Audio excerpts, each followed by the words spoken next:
Most people are not overwhelmed by their emotions. They are confused by them. It's not because they don't understand where the feeling comes from. I think a lot of people do. They have the story. They've traced it back. They know their patterns, their history, their trauma. But what they don't know is what to do with the emotion when it's here, especially in the body. So instead of learning how to read emotions, many of us learned how to analyze them, manage them, try to think our way out of them. And then we wonder why we feel anxious and why we feel disconnected from ourselves, why we don't trust our own decisions. This video is not about calming your emotions down. It's about understanding what they're actually doing.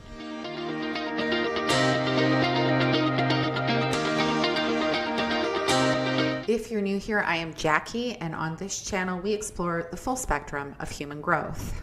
From trauma, attachment, and nervous system survival patterns to self-trust, authorship, and conscious choice.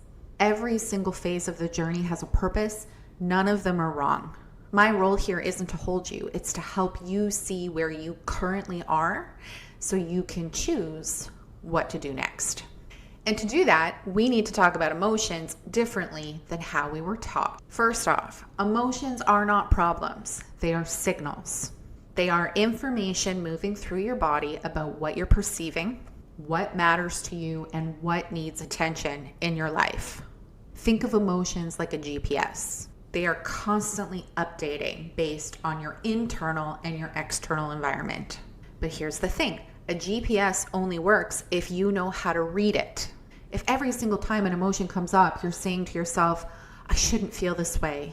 This is too much. I need to calm down. What is wrong with me? You're not listening to the signal. You're overriding it. And over time, your system is going to learn something very specific. My signals are not safe to feel. My internal experience cannot be trusted. That is not emotional intelligence. That is emotional disconnection. Here's the thing that most people don't realize. Anxiety is not too much emotion. It is unprocessed emotion with nowhere to go. When emotion arises and it is not allowed to complete its cycle, when it's pushed down or bypassed or analyzed away or overridden, the nervous system stays active. The body stays braced.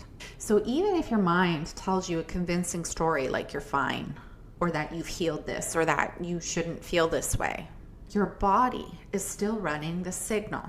That is why suppression doesn't bring peace. It brings tension and hypervigilance and mental looping, the constant feeling of being on edge and not knowing why. And it's not because there's something wrong, it's because something hasn't been listened to yet.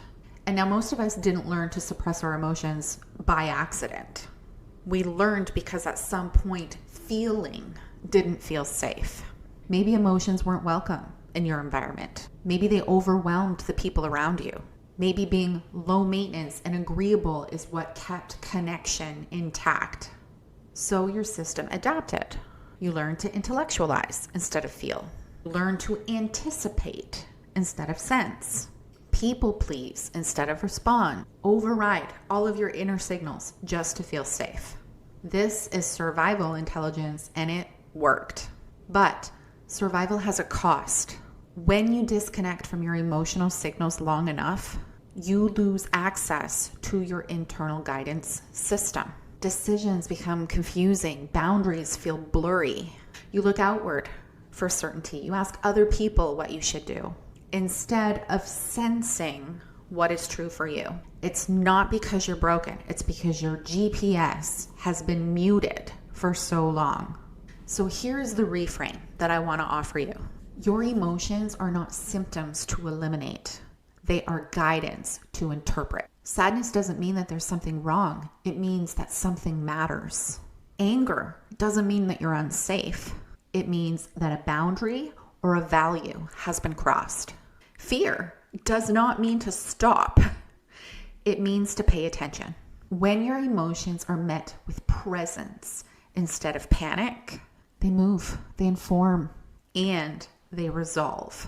But that requires learning a very specific skill, how to stay with sensation long enough to understand it, instead of immediately leaving your body to manage it. This is where self-trust begins, not by forcing confidence, not by choosing positivity, but by rebuilding a relationship with your own inner signals. So if you are realizing that you were never taught how to read your emotions, you are not behind. You are exactly right on time. This is learned, and it can be relearned at any time, safely and gradually and without overwhelm. Inside my legacy library, I've accumulated an entire body of work that speaks this language. How to understand emotions, your nervous system responses, patterns of attachment, and all of the loops keeping us stuck.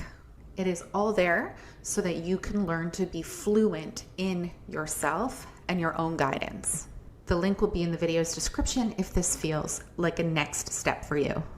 And whether you go to my library or not, know this: your emotions are not a problem. They never were. They have simply been trying to guide you home this entire time. I will see you in the next video.